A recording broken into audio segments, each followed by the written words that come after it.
ফেনীতে কাভার ভ্যানের পিছনে ট্রাকের ধাক্কা, চালক জাগাত নিহত আর সহকারী গুরুতরভাবে আহত হয়েছেন।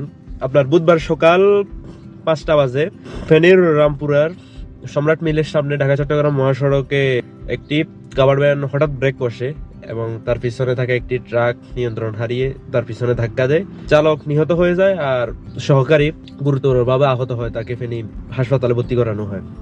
চালকের বাড়ি হচ্ছে আপনার ঝালকাঠি আর সহকারীর বাড়ি হচ্ছে সীতাকুণ্ডের কুমির এলাকায়। তো আসলে ভোর 5টা বাজে যে সময়টা, এই সময়টা আমরা সবাই জানি হচ্ছে ঘুমের সময়। বড় গাড়ির ড্রাইভার যারা আছেন তাদের কাছে আমার বিশেষ অনুরোধ হচ্ছে একজন সহকারী নেবেন, একজন স্টাফ রাখবেন, গাড়ি চালানোর জন্য না, আপনার সাথে কথা বলার জন্য।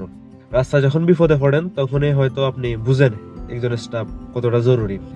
আর ট্রাক গুলা বা ট্রাক না, শুধু কোন গাড়ির পিছনে পিছনে বাম্পারে বাম্পারে গাড়ি চালানো উচিত না, যেটা আপনারা আমার থেকে আরো ভালো বুঝেন। যাই হোক, আল্লাহ সবাইকে বুঝার তৌফিক দান করুক। আজ যিনি ইন্তেকাল করেছেন যে ড্রাইভার সাহেব, আল্লাহ তাকে ব্যস্ত নসিব করুক।